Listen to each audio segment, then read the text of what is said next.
사장시대의 마지막 영웅. 1979년 10월 운명을 바꾼 만남. 1979년 10월 26일 중학교 2학년인 준혁은 텔레비전 앞에서 충격에 빠져 있었다. 박정희 대통령이 서거했다는 뉴스가 온 나라를 뒤흔들고 있었다. 박정희 대통령께서 서거하셨습니다. 아나운서의 엄숙한 목소리가 온 나라를 뒤덮고 있었다. 준혁은 텔레비전 화면을 멍하니 바라보았다. 그동안 국부로 배워왔던 인물이 사라진다는 것이 무엇을 의미하는지 아직 완전히 이해할 수는 없었지만 뭔가 거대한 것이 무너지는 느낌이었다. 온 집안이 숙연한 분위기에 휩싸였다. 아버지는 말없이 텔레비전을 바라보고 있었고 어머니는 조용히 눈물을 훔치고 있었다. 무엇보다 어른들의 표정에서 느껴지는 불안감이 준혁에게도 전해졌다. 아버지, 이제 어떻게 되는 거예요? 준혁의 질문에 아버지는 한동안 말없이 화면을 바라보다가 천천히 입을 열었다. 모르겠다. 하지만 한 시대가 끝나는 것 같구나. 그날 밤 준혁은 잠들지 못하고 뒤척였다. 미래에 대한 온갖 생각들이 뒤섞였다. 혼란 속에서 피어나는 질문들. 며칠 후 학교에서는 선생님들과 아이들 사이에서도 이 이야기가 끊이지 않았다. 우리나라를 발전시킨 위대한 분이셨어. 하지만 민주주의는 어떻게 했을까? 어른들도 아이들도 모두 혼란스러워했다. 준혁 역시 마찬가지였다. 그날 오후 도서관에서 준혁은 혼자 생각에 잠겨 있었다. 박정희에 대한 복잡한 감정. 나는 앞으로 어떤 사람이 되어야 할까? 박정희 대통령은 경제를 발전시켰지만 동시에 많은 사람들을 억압했다. 진짜 영웅이 되려면 어떻게 해야 할까? 권력을 가지되 그것을 백성을 위해 사용하는 것, 그것이 진정한 지도자의 모습이 아닐까? 도쿠가와 이에야스와의 만남. 며칠이 지나자 준혁은 또 다른 깨달음을 얻었다. 학교에서 들어오는 길에 서점에서 우연히 본 책 때문이었다. 대망 도쿠가와 이에야스. 일본 소설이었지만 제목이 뭔가 끌렸다. 준혁은 용돈을 털어 그 책을 샀다. 집에 돌아와 첫 페이지를 펼치는 순간 준혁은 완전히 빠져들었다. 대망을 읽으면서 준혁은 완전히 새로운 세계를 발견했다. 도쿠가와 이에야스는 단순한 무력이 아니라 인내와 전략, 그리고 무엇보다 비전으로 모든 것을 이겨냈다. 특히 도쿠가와 이에야스의 인내심에 깊은 감명을 받았다. 그는 오다 노부나가처럼 성급하지도 않았고 도요토미 히데요시처럼 화려하지도 않았다. 하지만 가장 오래 견뎠고 결국 가장 완전한 평화를 만들어냈다. 이들은 각자 다른 방식이지만 모두 더 큰 무언가를 꿈꾸었구나. 천하를 얻으려면 먼저 천하를 품어야 한다. 는 오다 노부나가의 기계, 도요토미 히데요시의 능력, 그리고 도쿠가와 이에야스의 인내심과 지혜. 세 영웅이 서로 다른 방식으로 시대를 이끌어가는 모습이 생생하게 그려져 있었다. 특히 도쿠가와 이에야스의 인내심에 깊은 감명을 받았다. 새로운 영웅상의 정립. 강함만으로는 진정한 영웅이 될 수 없다. 준혁의 마음속 깊은 곳에서 또다시 목소리가 들려왔다. 철심에 억눌리고 있던 봉황혈맥이 서서히 꿈틀거리기 시작했다. 비록 무공으로 발현되지는 않았지만 그의 통찰력과 역사의식은 조금씩 깊어지고 있었다. 그날 밤 준혁은 일기장에 썼다. 진정한 영웅은 힘으로 세상을 지배하는 사람이 아니라 지혜로 세상을 이롭게 하는 사람이다. 하지만 그러려면 지금부터 많이 배우고 많이 경험해야 한다. 지도자가 되려면 먼저 스스로를 이겨내는 사람이 되어야 한다. 나도 언젠가는 세상을 이롭게 하는 사람이 되고 싶다. 하지만 그러려면 지금부터 많이 배우고 많이 경험해야겠다. 박정희의 죽음으로 시작된 혼란 속에서 대망을 읽으며 준혁은 자신만의 확고한 신념을 다지고 있었다. 도서관에서의 더 깊은 탐구. 그 후 몇 주 동안 준혁은 도서관에서 역사책들을 닥치는 대로 읽었다. 조선왕조실록, 삼국사기, 고려사. 우리나라 역사 속 영웅들의 이야기를 하나하나 살펴보았다. 특히 세종대왕의 이야기에서 많은 감명을 받았다. 백성이 그를 모르면 억울한 일을 당해도 하소연할 데가 없다. 그래서 한글을 만드신 거구나. 세종대왕은 권력을 가지고도 그것을 백성을 위해 사용했다. 자신의 이익보다는 백성의 이익을 먼저 생각했던 것이다. 이것이야말로 진정한 지도자의 모습이구나. 미래에 대한 새로운 다짐. 나도 언젠가는 그런 지도자가 되고 싶어. 하지만 준혁은 곧 현실을 깨달았다. 지금의 자신은 아직 중학생일 뿐이었다. 꿈만 가지고는 아무것도 할 수 없었다. 그럼 지금부터 무엇을 해야 할까? 준혁은 체계적으로 계획을 세우기 시작했다. 우선 더 많은 공부를 해야 했다. 역사뿐만 아니라 경제, 정치, 사회, 과학, 모든 분야에 대해 알아야 했다. 또한 사람들과의 관계도 중요했다. 혼자서는 아무것도 할 수 없다. 많은 사람들과 함께 일할 수 있는 능력을 길러야 했다. 역사의 교훈과 미래에 대한 다짐. 봉황혈맥이 철심에 억눌림에도 준혁의 가슴 속에서 꿈틀거리고 있었으며 준혁의 사고력은 이제 다른 또래들과는 확연히 구분되기 시작했다. 역사 시간이 끝나고 그는 혼자서도 깊은 사색에 잠기곤 했다. 어느 날 담임 선생님과의 상담 시간을 가진 후였다. 준혁아, 요즘 어떤 생각을 하며 지내니? 선생님, 저는 달리기는 못하지만 공부로 모두를 위해 도움이 되는 사람이 되고 싶습니다. 선생님은 준혁의 진지한 표정을 보며 고개를 끄덕였다. 그래, 준혁아. 그런 마음가짐이 훌륭하다. 내가 가진 지혜와 성찰하는 자세가 분명 큰 힘이 될 거야. 그것은 비록 봉황혈맥이 아직 무공으로 발현되지 않았지만 준혁의 마음속에는 이미 분명한 사명감이 자리 잡고 있음을 보여주는 순간이었다. 무력이 아닌 지혜와 통찰력으로 기존의 틀을 뛰어넘는 새로운 관점으로 세상을 바꾸겠다는 의지가 점점 확고해지고 있었다. 오장 불모지대의 꿈. 1980년 봄, 새로운 세상의 시작.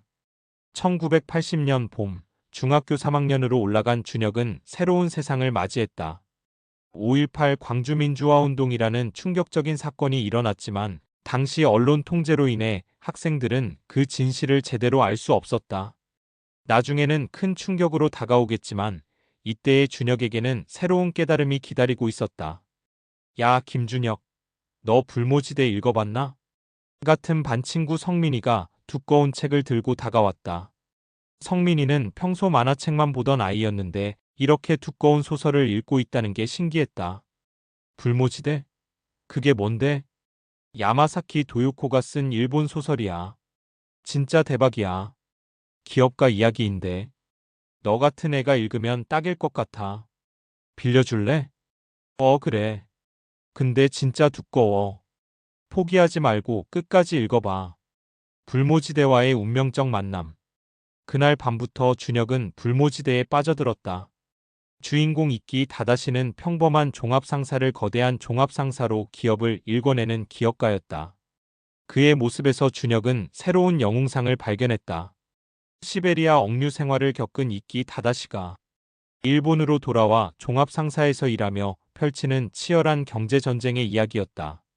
단순한 성공담이 아니라 한 인간이 절망적인 상황에서도 굴복하지 않고 미래를 개척해 나가는 웅장한 서사시였다. 이끼 다다시는 칼이나 총으로 싸우지 않는다. 하지만 그가 하는 일은 전쟁보다 더 치열하고 결과는 더 많은 사람들에게 영향을 미친다. 준혁의 가슴이 뛰었다. 지금까지 읽어온 위인전이나 역사소설의 영웅들과는 완전히 다른 모습이었다. 새로운 영웅의 발견.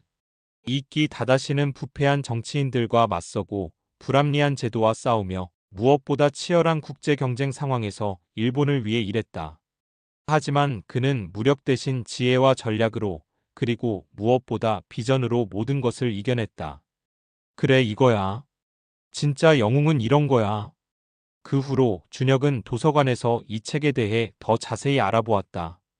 불모지대는 현실을 바탕으로 한 소설이야. 실제 기업가들의 이야기를 모델로 했어. 도서관 선생님의 설명이었다. 그럼 정말로 이런 사람들이 있다는 거예요? 그렇지. 우리나라에도 아무것도 없는 상황에서 대기업을 일궈낸 사람들이 많아. 정주영, 이병철. 이런 분들 말이야. 도서관에서의 깊은 탐구. 며칠 후 준혁은 도서관에서 더 자세히 알아보았다. 준혁의 눈이 빛났다. 그분들도 처음에는 아무것도 없었나요? 그렇지. 정주영 회장은 소 한 마리로 시작해서 현대그룹을 만들었고 이병철 회장은 작은 정미소에서 시작해서 삼성을 만들었어. 그날 저녁 집으로 돌아가는 길에 준혁은 동네를 다시 보게 되었다. 여기도 불모지대나 마찬가지네. 그의 눈에는 서울의 변두리인 이 평범한 주택가였다. 특별할 것 없는 곳이었다. 하지만 준혁의 눈에는 이제 다르게 보였다. 이끼 다다시처럼 나도 여기서 뭔가를 시작할 수 있을까? 그 순간 가슴속 깊은 곳에서 뜨거운 무언가가 꿈틀거렸다. 봉황혈맥이 또 한 번 반응하는 것이었다. 하지만 여전히 철심에 억눌려 있어 무공으로 발현되지는 않았다. 대신 그의 마음속에 커다란 포부가 자리 잡기 시작했다. 며칠 후 준혁은 친구들과 이야기를 나누었다. 아, 너희들은 나중에 뭐가 되고 싶어? 나는 의사, 나는 변호사, 나는 선생님. 모두들 안정적인 직업을 말했다. 준혁이 입을 열었다. 나는 기업가가 되고 싶어. 친구들이 웃었다. 에이, 그거 어려워. 돈도 많이 있어야 하고. 하지만 준혁은 흔들리지 않았다. 돈이 없어도 할 수 있어. 불모지대에 있기 다다시처럼 말이야. 중요한 건 꿈이야. 비전이야. 새로운 비전의 탄생. 나는 기업가가 되어서 많은 사람들에게 일자리를 만들어주고 싶어. 그리고 우리나라를 더 잘 사는 나라로 만들고 싶어. 이끼 다다시가 불모지대에서 새로운 세상을 만들듯이 나도 아무것도 없는 곳에서 뭔가 위대한 것을 만들어 보고 싶다. 하지만 그러려면 공부를 열심히 해야겠다. 이끼 다다시도 엄청나게 공부했으니까. 준혁의 마음속에서 피의 빚에 대한 생각이 다시 떠올랐다. 조상들이 흘린 피로 만들어진 이 나라를 나도 더 좋게 만들어야 해. 무력이 아닌 창조로. 현실적인 계획 수립. 그 후 며칠 동안 준혁은 좀 더 구체적으로 생각해 보기 시작했다. 단순히 꿈만 가지고는 아무것도 할 수 없었다. 지금부터 무엇을 해야 할까? 우선 성적을 올려야 했다. 좋은 대학에 가려면 공부를 잘해야 했다. 그리고 경제와 경영에 대해서도 미리 공부해야겠다. 또한 사람들과의 관계도 중요했다. 이끼 다다시도 혼자서는 아무것도 할 수 없었다. 많은 사람들과 함께 일할 수 있는 능력을 길러야 했다. 그러려면 무엇보다 세계를 볼 줄 아는 눈을 길러야 해. 불모지대를 읽으면서 준혁이 가장 감명받은 부분은 이끼 다다시가 단순히 일본만이 아니라 전 세계를 무대로 생각하고 행동했다는 점이었다. 아버지와의 깊은 대화. 그날 저녁 준혁은 아버지에게 물었다. 아버지, 저도 이끼 다다시 같은 사람이 될 수 있을까요? 아버지는 잠시 생각하더니 대답했다. 왜 안 되겠니? 하지만 쉽지는 않을 거다. 어떤 점이 어려울까요? 우선 엄청나게 공부해야 한다. 그리고 많은 사람들과 좋은 관계를 맺어야 하고 무엇보다 포기하지 않는 끈기가 있어야 해. 준혁은 고개를 끄덕였다. 그래도 해보고 싶어요. 그럼 지금부터 시작해야지. 중학교 성적부터 잘 받고 고등학교도 좋은 곳에 가고 대학도 최고 수준으로 가야 한다. 미래를 향한 첫걸음. 그날 밤 준혁은 일기장에 자신의 다짐을 적었다. 나는 미래의 기업가가 될 것이다. 이끼 다다시처럼 아무것도 없는 곳에서 시작해서 위대한 것을 만들어낼 것이다. 하지만 그 과정에서 절대로 다른 사람들을 해치지는 않을 것이다. 오히려 많은 사람들에게 도움이 되는 일을 할 것이다. 그리고 우리나라가 세계에서 인정받는 나라가 되도록 기여할 것이다. 글씨는 삐뚤빼뚤했지만 그 마음만큼은 진실했다. 새로운 학습 방법의 시작. 그 다음 날부터 준혁의 공부 방법이 바뀌었다. 단순히 시험을 위한 공부가 아니라 미래의 기업가가 되기 위한 공부를 시작했다. 역사 시간에는 각 시대의 경제 상황을 중심으로 들었고 국어 시간에는 논리적인 글쓰기와 발표 능력을 기르려고 노력했다. 수학은 미래의 경영 분석을 위해 필수라고 생각하며 열심히 했다. 그리고 무엇보다 신문을 읽기 시작했다. 불모지대에서 이끼 다다시가 항상 세계 정세를 파악하고 있던 것처럼 준혁도 현재 일어나고 있는 일들을 알고 싶었다. 비록 봉황혈맥이 철심에 억눌린 상태에서 꿈틀거리고 있어 아직 발현되지 않았지만 준혁의 학습 능력과 집중력은 눈에 띄게 향상되기 시작했다. 이는 단순한 재능이 아니라 명확한 목표의식에서 나오는 힘이었다. 무력이 아닌 창조와 건설로 기존의 틀을 뛰어넘는 새로운 방식으로 세상을 바꾸겠다는 의지가 그를 이끌고 있었다.